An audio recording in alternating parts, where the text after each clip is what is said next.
Hello, fellow Rebel Capitalists. Hope you're well. So, I've got a new conspiracy theory that I've been thinking about, and I hope I'm wrong.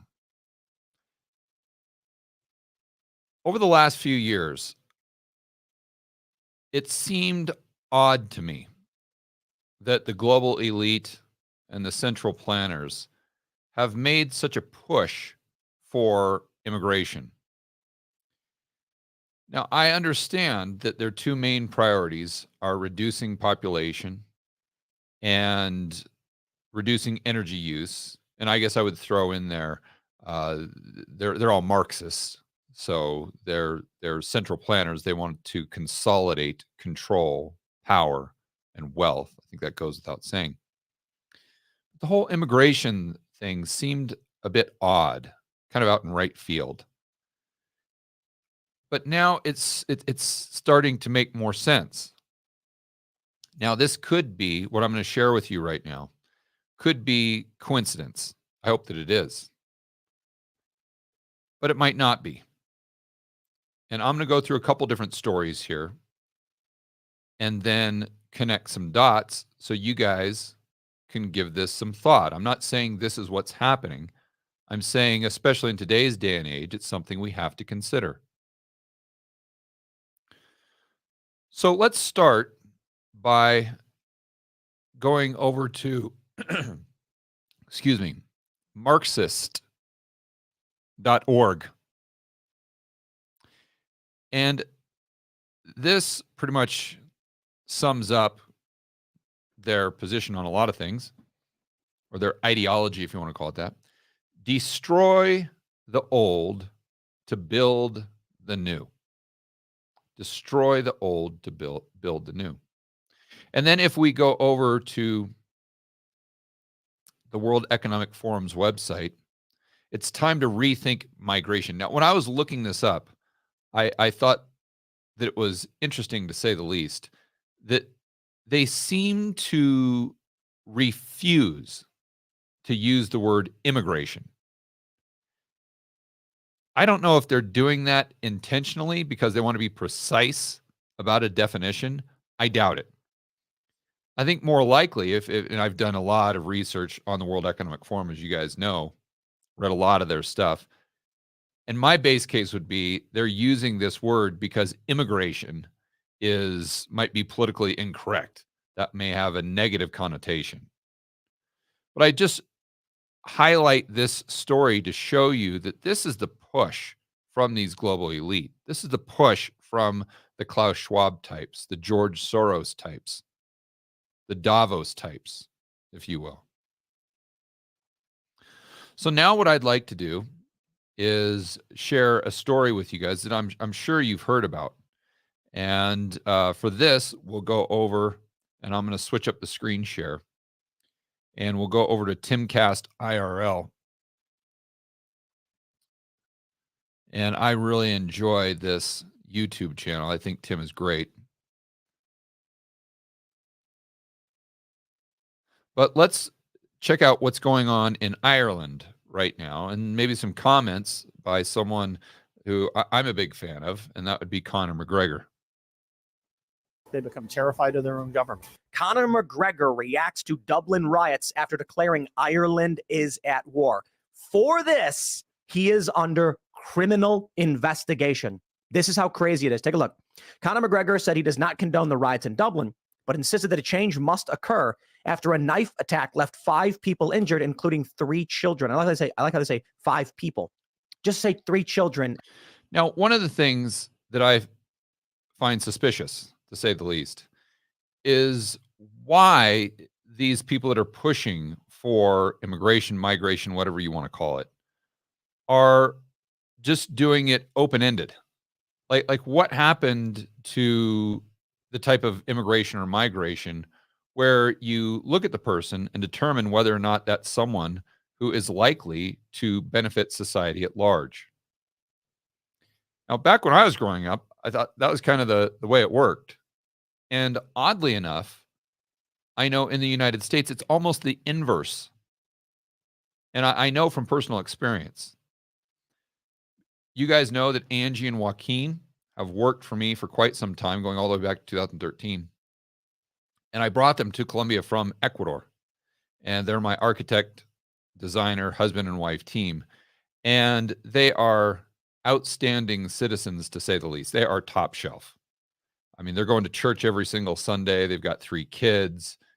They don't drink. They don't do drugs. They are high degrees of integrity, and they have just top-notch character.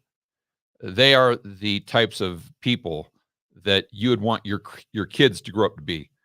They are productive members of society, to say the least.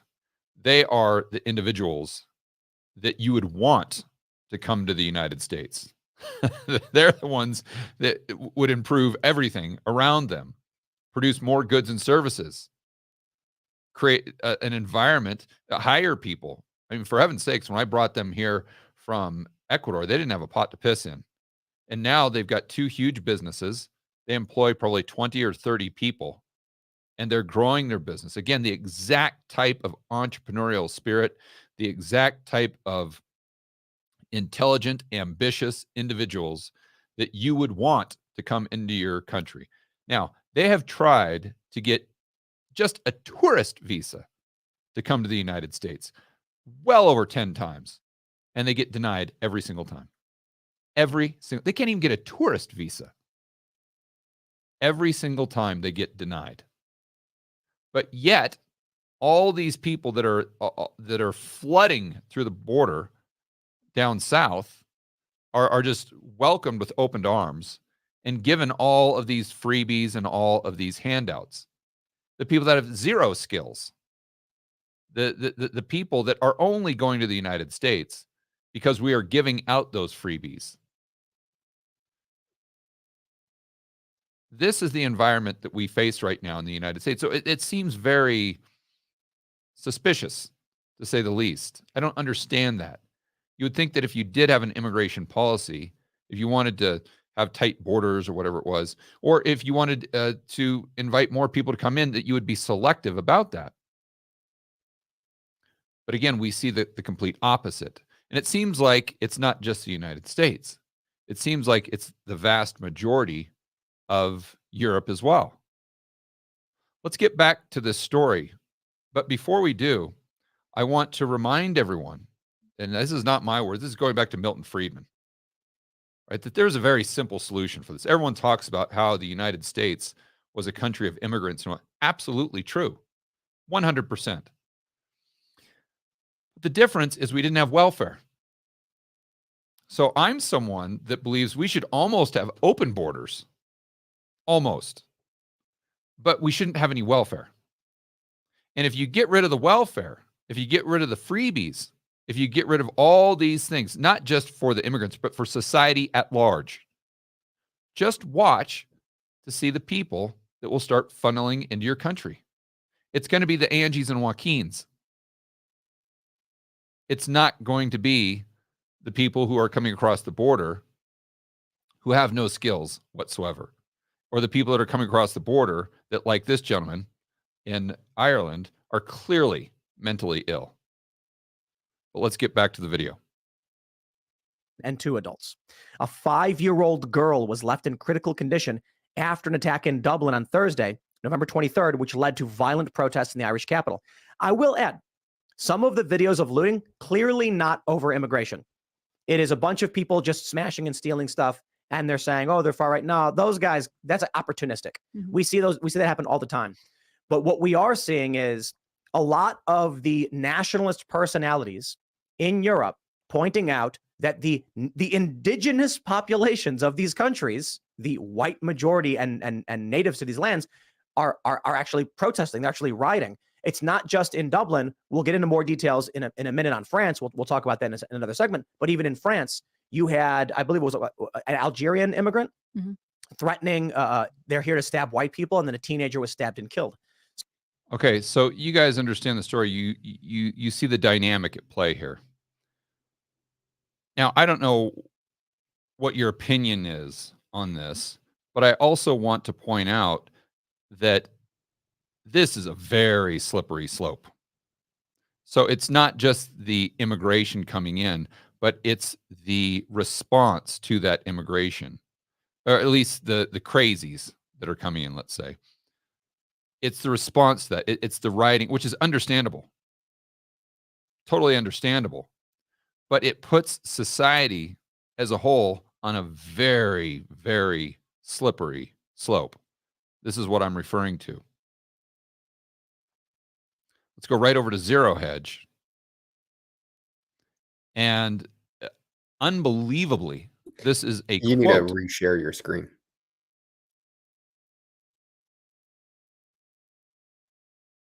Okay.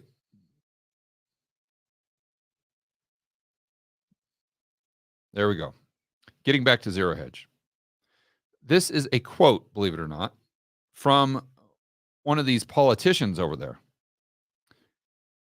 And I hear a lot of people that are kind of cheering for the populist, we'll call them right-wing leaders, thinking that they are very libertarian. Maybe, but maybe not. And I may agree with a lot of their views, but I'm definitely going to call out things that they are saying that are absolutely insane. And just as authoritarian as what we heard from the left crazies during the cerveza sickness, right? Whether the authoritarianism is on the left or right, it's irrelevant. It's bad. It's not what we want. We do not want authoritarianism, regardless of what the battle cry is. So getting back to this gentleman, according to Zero Hedge, actually said we need to demolish mosques in Sweden. We need to demolish them. What? Like, are you insane? Like, this is crazy talk. Now, I understand if you want to make sure that your country is just allowing the Angie and Joaquins. I get it. I totally get it. Now, I think, again, you should eliminate all welfare and you should do all these things, and that would pretty much solve your problem. But assuming you don't want to go that route, that you should have a selection process, and the bar should be very high to come into the country. But it is a whole other ballgame when you're talking about destroying places of worship. Like, this is a line that you do not want to cross. It's the exact same thing as the lockdowns. The exact same thing. Just like you had people on the left back then that were arguing for it because of this justification and that justification and this rationale, that rationale. You're going to have people that are doing the exact same thing as to why we need to demolish mosques. But what they don't while they may, I don't know if they have a legitimate reason for that, but they may have a reason that some may view as legitimate. What we need to really understand is the slippery slope that this puts us on. So let's just say for a moment that you're someone that thinks this is a good idea. Okay, you want to give the government the type of power and control to lock you in a cage, or do you want to give them the power and the control to determine what churches they want to destroy? Because I can promise you one thing, that if you give them the power to go after mosques today, they will go after your church tomorrow. So when I started reading stories like this, then I started to look at this or think about this through the lens of this huge push that we have seen over the last decade from the George Soros types, from the Klaus Schwab types, from the Davos types, this huge push for immigration, and not the type of immigration that would bring in people that would be productive members of society, but just blanket immigration that brings in maybe that in fact, it's not even blanket immigration. It's inverse immigration. It's where we shun the productive people and then we invite in all the crazies, the people, or the people without a skill set, the people that are dependent upon the state, or the people that, let's just say, are more prone to these types of activities, the type of activities that we saw in Dublin. You see, if this is your MO, what are you really trying to do here?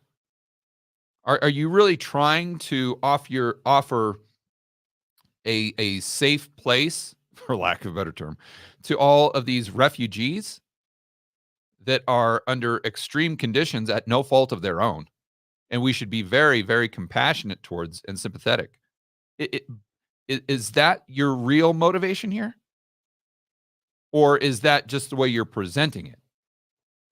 You see, it's just like climate change, right? I can assure you of one thing. Klaus Schwab and the global elite don't care about polar bears. They don't care about baby seals. They don't care about hurricanes. They just give lip service to climate change because it helps them achieve their objectives of taking over power and control. So it seems to me that this push towards immigration could be the exact same thing. That this is just simply PR because they don't want to come out and say what their true intentions are, and that is breaking down society so they can build back new. Just like the Marxist mantra. Because we all know they're central planners. There's no disputing that. And I think if you dig a little deeper, it becomes just as obvious that they're all Marxists. So if they're a Marxist at heart, why wouldn't they follow this type of strategy that is pervasive throughout Marxism? It's one of the fundamentals of Marxism. And if you're going to put me in their shoes and say, George, how would you break down society? How would you destabilize society to a point where you could just tear it all down and start from scratch? What you would have to do is create civil war. You would have to create infighting, not just between different groups, but between even the same groups within society. And if you look at what's happening here, we are on a very slippery slope, regardless of what your opinion is on demolishing mosques, regardless of what your opinion is on the stabbing, the riots in Ireland. We have to all agree on one thing, and this is putting us on a very, very, very slippery slope towards authoritarianism and towards, quite frankly, civil war. Not just in the United States, but in Ireland and Sweden, to where the fabric of society is being torn down by its own citizens who are now infighting, who are now put into a position to where they are seeing each other as the enemy. And you say, well, George, well, no, they're not seeing each other as the enemy. They're only seeing the foreigners as the enemy and whatnot. Oh, wait, there is more. Let's look at another story. And I think these, although they may seem at surface level to be talking about completely different things, I believe they could be one and the same.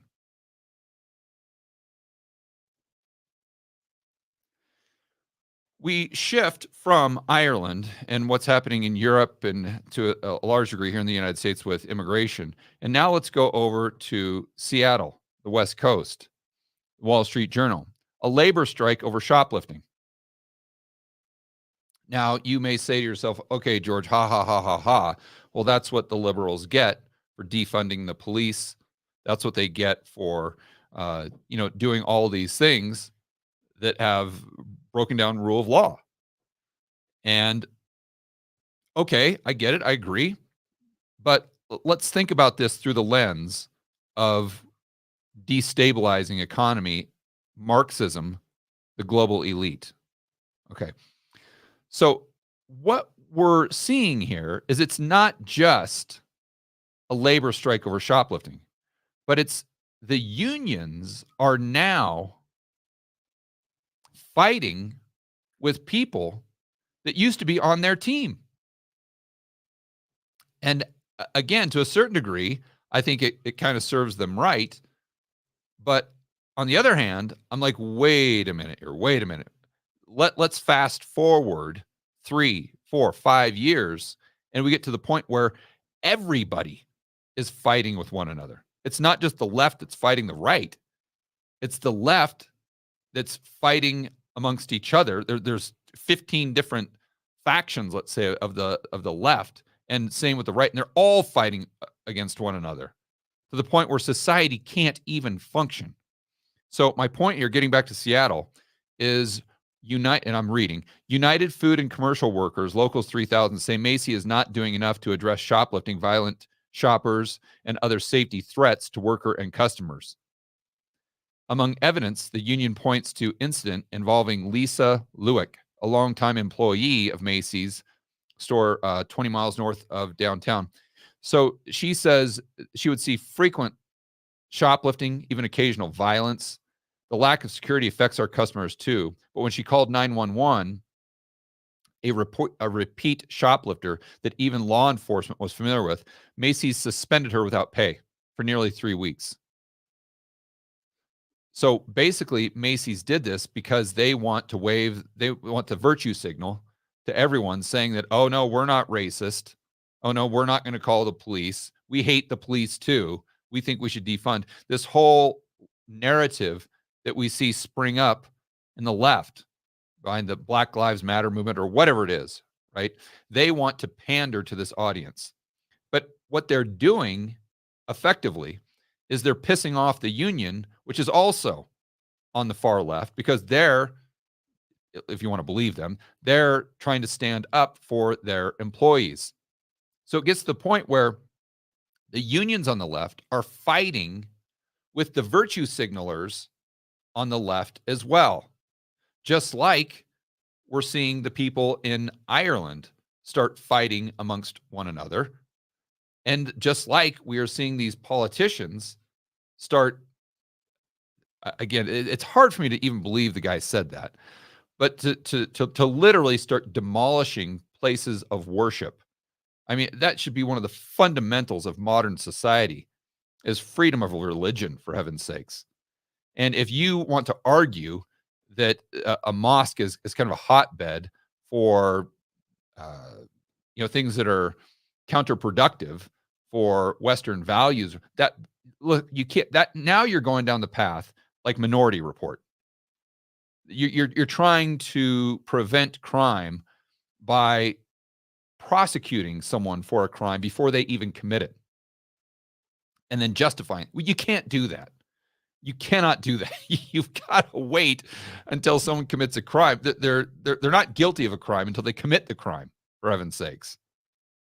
Right? But anyway, getting back to this article, you see all the shoplifters. You see this movement on the left to basically get rid of rule of law, get rid of the police. And now you see this infighting amongst members of the same group. So now it's not just the right and left. It's the point where everyone is fighting. And I think it's going to get much, much worse. So then you have to ask the question, is this something that's planned? Or is this just coincidence? Is it just part of the fourth turning? Or is it something that's maybe both? Maybe this is part of the fourth turning. The global elite realize that and remember their main mantra: you never let a crisis go to waste. So they're seeing the tailwind of the fourth turning as far as breaking down society, as far as destabilizing society. And they're like, hey, why not add fuel to the fire? Let's push all of these policies that we know are going to destabilize society even further. Let's defund the police.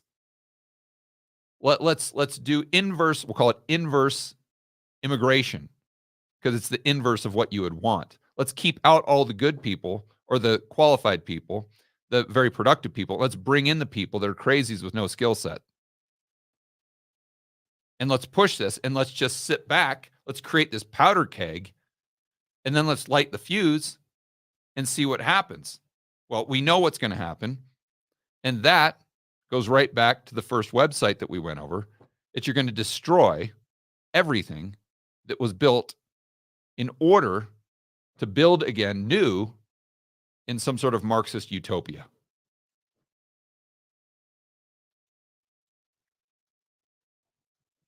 So I know a lot of you right now are probably saying, hey, George, this isn't a new conspiracy theory. I've known this for the last 10 years. And hey, you got a point there. But for me, this is, I don't know if this is an epiphany moment. These are some of the dots that I've connected that I wanted to share with you. And if this is true, we've got big, big problems, guys. I mean, this is a huge problem, because before, if you just look at 2020, 2021, we could see the authoritarianism pretty much on the left. And then we saw on the right, well, they were going down the path more of what I would consider freedom and individual liberty. But now it seems like the right's going down that path of crazyville just as bad as the left did.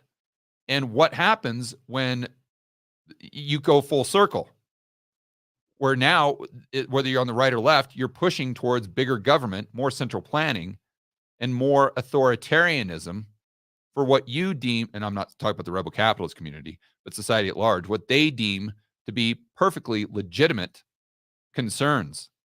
You have to go back to the 1930s in Germany, or any of these times in history where people do things that, looking back in retrospect, we can't even believe that human beings could do that to other human beings. And there's a lot of variables that go into this, obviously. But one of the main variables is we've got to get them before they get us. That's how people position the dynamic. That we've got to get them before they get us. That puts you on a very, very slippery slope. And that's exactly what I see happening right here, wherever the story was. Well, I don't know where we put the zero hedge story, but that's exactly what I see happening. Here we go. With this demolish mosques. This is quintessential. This is exactly what you saw happening. Let's just call a spade and say at the late 1920s, early 1930s in Germany. We got to get them before they get us.